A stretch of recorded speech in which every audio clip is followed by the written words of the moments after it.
I'm joined by my guest who will help us put all of these numbers into perspective. I am joined by Dr. Aliyu Ilyas.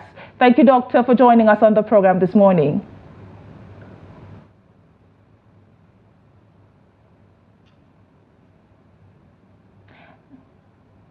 Doctor, can you hear me? Hear you. Good morning to you. Okay, good morning to you, Dr. Aliyu Ilyas. You have heard or seen the responses that we have gotten so far on social media. Very intense and some were very, angry responses talking about the current economic climate and current, policies affecting, the Nigerian economy as a whole. But let us begin with the report that has been released by the National Bureau of Statistics talking about the capital importation report, where we did see a decline of about 22.85% in the second quarter of 2024. What are your thoughts regarding these numbers, and did you see that coming? Right. I think it's quite is expected because if you look at Nigeria economy and the challenges we have over time, you know that it is expected that countries wouldn't like to bring their or investors rather wouldn't like to bring their investments into a country like Nigeria because of a lot of challenges that is actually ongoing. And among the challenges are the uncertainty in the Nigeria economy. And when we say uncertainty, it has a lot of thing under it. But the major thing is that we have a turbulent economy that people will not want to come and invest because they're not sure of what happens next. I mean, I'm just going to, re-echo what most of the social media commenters did say. And most of them, said or talked regarding the inconsistent government policies. But let us hear from you. What would you say was the major contributor to this decline? Right. I think the first contributor is our MPR, our interest rate. Because once you are coming into business, you look at how you can also come in and make sure you work on your capital very well. Because you bring capital, you need to get more to do the business. Then the second one could also be forex and the forex challenges. You agree with me that our forex is the most challenging one at this point in time, where you have $1 to equal 1,600 naira. No business will want to come to such places. The another thing is we must look at very well is import duty. If you look at our import duty, there have been inconsistencies in that area too. And if you want to come with, especially foreign direct investment, that has to do with structure. You have to look at it critically. That if I bring this, how much am I paying in duty? Is very very key. So if you look at the combination of MPR, forex itself, and the import duty, it's a no-no for most businesses. Okay, just before we go on a short break, I will want to hear your thoughts on this. One of the commenters also did mention, the responsibility of the Nigeria Customs Service, as though the NCS is prioritizing its revenue generation functions over facilitating trade. Do you agree with that school of thought? Right. My own challenge is that we always look at monetary policy, fiscal policy, and we never consider trade policy. So trade policy is a big factor because it will help balance of trade and balance of payment. But in this case now, we have inconsistency from the customs, and it's affecting. They are turning customs service to fully import money generating avenue rather than using it to actually manage the economy itself. And it's a big issue that we need to look into. Well said, Dr. Aliyu Ilyas. But let us go now on a short break. When we return, the conversation continues on Nigeria's capital importation report as released by the National Bureau of Statistics. To stay.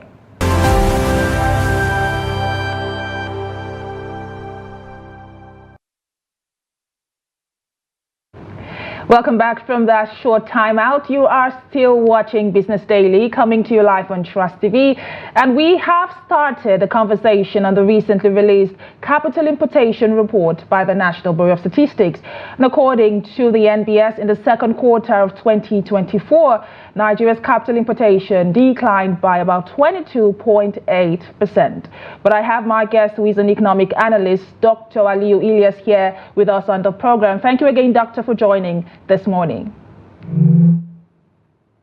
Thank you for having me. Good morning. Thank you. We want for us to look at the, sectoral performance, that is the different sectors and how these inflows came in. And according to the report, the banking sector again, continued to lead in capital importation. If you can have, this data displayed on the screen as to how the different sectors did perform, with the banking sector, leading in capital importation. I will want to hear from you, Doctor. What does this indicate, having the banking sector lead again regarding capital importation? Right. I think it is expected because if you look at it, their banking dealings are much more of portfolio investments. It's just for a transaction related, such as forex movement, money movement. So, and that's why banking is taking the lead, and it's not good for the economy because if you look at all the equity and all the monetary instrument, they'll pass through the bank. So, bank is likely to be the highest, but it's a wrong trajectory for Nigeria because if your capital inflow from foreign investment is coming through portfolio, not in terms of structure related of FDI itself, it becomes a serious problem. So it is expected that banks will get more because everybody wants to work with liquidity. Everybody are thinking it's better to do business that does not have to do with passing through the Nigerian border. They want to do business that does not involve engaging in interest. They want to do business that does not involve bringing, structure to the economy. So, and that's why we have such one. So that's why banking sector is taking the lead. If you look at the other sectors, they are struggling to actually survive in Nigeria. And we have the numbers displayed on our screens, with the banking sector contributing about $1.12 billion, about 43.15%. The production and manufacturing sector contributed $624.71 million. That is 22.99% of the entire capital importation. Meanwhile, the trading sector did contribute $569.22 million, and that is 21.86% of, the entire figure. But let us continue our conversation regarding the banking sector. Initially, that is before the break, you did mention the MPR, which you said is a major challenge. But then I would like for you to explain or juxtapose this, because you mentioned that the MPR is a major challenge. However, we still are seeing the banking sector attract capital. Can you, help us understand, this action? That is the MPR on one hand, and then the banking sector still attracting as much as it is attracting. Right. I think before that, I'd like to clarify that even banking sector are not making enough as expected because if we have good capital inflow, banking sector should be hovering around $2 billion, not this $1.12 billion. However, in terms of why is banking actually leading now, when we have more interest rates, who benefits more? It's still the bank because the money I borrowed last year at so percentage, it has increased to different, and I borrowed last year. I'm paying maybe 15%. Now it is about 25 to 35%. So it's to bank benefit. So if you look at it generally, it benefits banks the more when interest rate is high because they actually they're not likely to give small people that will come 500,000, 200,000 naira interest. They'll be looking at look at it in billions, and it's a benefit to the bank. I think that's the major issue. So banking sector, yes, they are doing well, but I think they should do more than this if we have capital inflow compared to our our expected GDP and our size of the economy. Okay, that is well explained. But let's look now at foreign direct investment, which contributed about $29.8 million, and that is accounting for 1.15% of total imports. Some would say that we could have had FDI accounts for more, comparing it with data that we have seen in previous quarters. But let's speak generally now. What would you say is the key or are the key challenges that have contributed to the decline in FDI, that is foreign direct investment? Right. You will recall that President Bola Ahmed Tinubu have been traveling everywhere to make sure that he attracts foreign direct investment to Nigeria. But so sad that we are not attracting anyone. Rather, we are losing more. I can tell you a lot of companies are closing down their shops. I'm not talking about local companies, I'm talking about foreign companies. The example is GSK. You know, GSK is a pharmaceutical company that is doing business. So if GSK is leaving Nigeria, do you think other companies will want to come? And it's a factor that we need to consider. We must first and foremost consider the enabling environment. That is the uncertainty in our economic climate. A lot of uncertainty. You cannot assume what will happen next. And among what will happen next is the forex. You know, you cannot say by January 2025 that a dollar will be 1,200 or 1,000 naira because of the volatility in the market. And you recall that it is now willing buyer, willing seller. And with that in mind, it simply means we may find it difficult to have a stable economy. So until we have a peg, we control that and said, okay, within 6 months, this is what we are going to have. Within 1 year, we are going to, the dollar naira is going to hover around 1,000 naira. And that's why people will have the confidence to come. Then in terms of the another one is MPR. I can tell you most manufacturing sector, which mostly happens to be foreign direct investments, are not even doing well, let alone having order to come. And you know, as a business person, you have to do what we call forecasting. When you are forecasting, you look at time series forecasting, you look at causal effects, you look at judgmental effects, and you now add everything together, which is called ensemble. So you have to look at all these things together. You have to forecast that in the next 5 years what will happen in Nigeria. In the next 2 years, how much will dollar be? So if you look at the volatility, Nigeria will not be a destination for you because you will not be able to predict it. And that's why we have a reduction in manufacturing sector every day. Perhaps if you also look at the manufacturing sector, they also produce and nobody is buying, as in they have unsold. So if you are producing, you have to also focus on about the purchasing power of the citizen. So if you look at the purchasing power of the citizen, is also another discouraging element that will discourage people from coming to invest. And like I told you earlier, I also talk about import duty. You know, for FDI, you are going to bring in raw materials, you are going to bring in equipment. So you have to consider the cost of those things to Nigeria. And if you look at the volatility and the rate of arbitrary increments in custom duty, you will be discouraged. So these are among other things that are causing discouragement in terms of capital importation to Nigeria. You have spoken extensively regarding, the key issues that are deterring, capital importation, especially FDI. But I will want for us to be more solution oriented now, look at measures that could be implemented to attract more foreign direct investment. Because like you rightly stated, we have seen President Bola Ahmed Tinubu travel around the world and try to market Nigeria verbally, to other nations. But unfortunately, we still have seen, the mass exodus of some multinationals from Nigeria. So let us talk about policy measures that are very important, low-hanging policy measures that should be implemented at this point. What would your recommendations be? Well, let me use the common language, low-hanging fruits that we can actually tap immediately that will bring a positive solution. The first one is our forex. Our forex is a big issue because our forex is actually affecting energy security, and because we have $1 to 1,600, people are finding it difficult to actually purchase energy, gas, electricity, PMS. These are the problems until people find it, because you cannot manufacture in a country like Nigeria without looking for alternative energy. Even the band A, how much it actually costs. So these are the problems that we need to look at. The other one is the issue of NPR.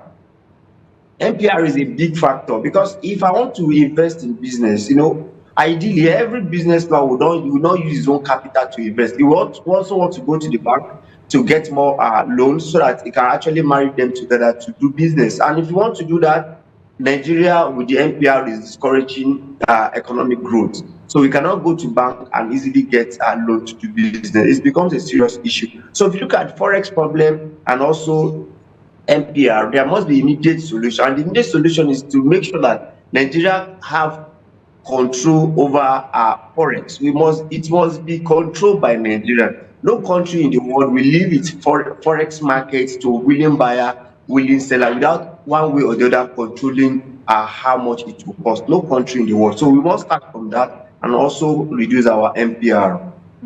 On the issue of MPR, the CBN has been, clear about the increase in MPR and has said that this is expected to tackle inflation and nip inflation in the bud. But from what you've also stated, it seems as though that increase is affecting economic growth. How then can we create that balance, tackling inflation and of course, encouraging growth, GDP growth? I must tell you that the CBN approach is counterproductive, because if you want to reduce inflation and you want to also kill growth, you could see that it's the two things that need to be managed very, very well. So there should be a balance. Now, I will advise that the next MPC, they should leave the MPR as it is, while they should observe what will happen, because by the time let's even talk about the impact of NPR on economic growth. The first impact is that when the interest rate is high, people will not go to bank to borrow, and they will not invest in manufacturing sector. And we don't invest in manufacturing sector, it simply means it will become it will be an enabler for low employment. And when there is no employment, it will also reduce our GDP. So these are the factors that we need to consider. We need our GDP to boost. We need our manufacturing sector to be working. Perhaps the government should maybe create a particular window for manufacturing sector to have 1 digit interest loan, so that they can access that market. But you cannot say you open everything. It's not done anywhere where you open everything to willing buyer, willing seller, and you now leave the loan to be increasing arbitrarily like this. It's uncalled for. Well explained, Doctor. But I will want for us now to look at the capital importation by place of origin. We did see the United Kingdom lead in the area of, country sources of capital. The UK did lead, recording about $1.120.15 million, and that is 43.01%. And closely following the United Kingdom is Netherlands, contributing $577.82 million, and that is about 22.19%. And we also do have the Republic of South Africa contributing $255.98 million, that is 9.83%. So beginning with, these largest contributors, the capital importation in the second quarter, what do these patterns, because we have seen this become a pattern. Now, talking about the United Kingdom and Netherlands specifically, what do these patterns of capital origin suggest about Nigeria's international trade? Right, I think it's quite surprising that we're not having America and China in this list, and so sad, because there are people that will trade with more. Our largest trade partner now is China. Then America follows suit, and it's quite imagine that we could not even see capital inflow that will compete, compared to United Kingdom, Netherlands, and Republic of South Africa. And I must also mention this. This is why we have much more of portfolio investment. Because if you look at Nigeria and South Africa, do we have any investment in South Africa as a country? I can tell you, South Africa have a lot of businesses in Nigeria. I don't want to be mentioning them. I'm sure you know them. A lot of them that, then you also have United Kingdom. And what comes from United Kingdom is portfolio investment. South Africa is portfolio, Netherlands is portfolio. We're looking at where we can actually have foreign direct investment like America or China. China come to invest in terms of physical structure. I can tell you we have CC, ECC, a lot of them that have, that could be bringing, that will make them to bring money to Nigeria. We must do more to make sure that there is reciprocity in terms of our business partnership. We cannot continue to do business with you that you will not do business with us. But I know we export oil to China, so I was expecting China to be on the first or second list. And I was also expecting America. We understand that Russia and Ukraine is having issue in terms of the challenging war they are having. So I think this shows to us that we are not doing what we're supposed to do to attract more investment from these countries. I think you made a very interesting and very valid point regarding the reciprocity. One would expect to see China, being that China is one of our major trade partners. But seeing that that is not the case, what would you say is the contributor to that? That is the non-reciprocity between our trade partners and our capital importation partners, I should call them. It's just simply because we are not a destination for investment. We are not attracting investment. Go to a country like Rwanda, you saw manufacturing, car manufacturing company there. Go to South Africa, come to Ghana, close. In fact, Ghana is doing 6.9 GDP simply because there is foreign direct investment. I can mention some companies in Nigeria, especially companies that produce tire. Most of them have relocated to Ghana, and because of the energy security. And that is the problem. Until we can do something to make sure that people will attract people to come and invest in Nigeria, we may be having this issue. Our president can travel all over the world. If your economy is not good enough, it's a big issue. And that's why when president said he's not going for hunger, I was thinking maybe he has discovered that he needs to fix his home first before he can actually go out to attract. So if you continue to go outside to attract and you're not fixing your own economy, it's a serious problem. So the low hanging fruit is that we must make sure that our energy security is well organized. We must make sure that we review the forex market. We must make sure we also review the import duty. These are the things that will attract other people to come and invest in Nigeria. We want for us to touch on, the loan dependency structure of the Nigerian economy, because the report did state that other investments were predominantly driven by loans, which makes up about 98.6% of the foreign capital inflows. With the rising debt profile of Nigeria as a nation and the potential risk of this heavy reliance on foreign loans, how might these, affect Nigeria's debt profile in the short to long term? Now, ordinarily, I was thinking President Bola Ahmed Tinubu would discourage anything loan to Nigeria. And because of what? Simply because this government is attracting more income than any government in Fourth Republic. You see, having removed fuel subsidy, government get more income. Having float naira, government get more income. The issue of taxation, especially import duty, government get more income. So I expect that government should discourage both states and other government entities from getting loans. And even loan at this time, it's much more dangerous because you have to service the loan. And to service the loan with these challenges of forex. So it's a bad omen for us to have more capital inflow in the names of loan. It's it's a shameful trajectory that we must make sure we change over time. And just before we go, we want to hear your thoughts on how, geopolitical event that is across the world might influence, our future capital flows. You did mention the Russian-Ukraine war. You also did mention, some unrest in other parts of the world. And of course, the United States election, which we do expect, to come up shortly in the year. But let's hear from you. How do you foresee this event, playing out and impacting capital inflows into Nigeria?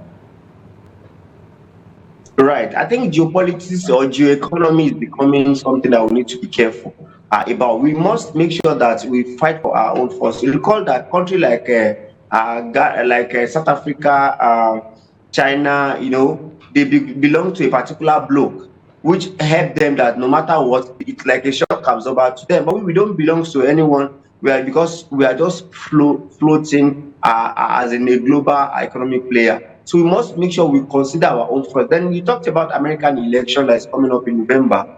I can tell you it depends on who actually won, because Donald Trump would have his way of maybe affecting the economy. Then Kamala Harris will just be a continuation of beating Biden process. So for me, we should be conscious of our own, and we should also always forecast, because if we forecast very well, we will know the impact. Look at the impact of Russia. In fact, Nigeria is becoming a country that is looking at a global crisis so that they can take advantage of it in terms of oil, which is not tenable anymore. Before, by the crisis that we're having at Israel, Palestine, Lebanon, Iran, it would have positive one for us. But we should stop looking at that. We should have a good economy that will not depend on the globe, that will not be affected with the global crisis or global development.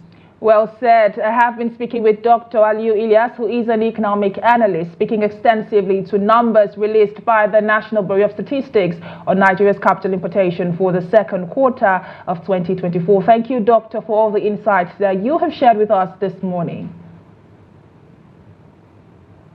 Thank you for having me. And that is where we draw the curtains on today's edition of Business Daily. But keep the conversation going across all our social media platforms, on YouTube, on Instagram, on TikTok, Facebook, Twitter, and of course all our social media platforms, like I rightly stated. We'll be there to interact with you on the back end. My name is Chiamaka Enendu. Thank you for watching, and bye for now.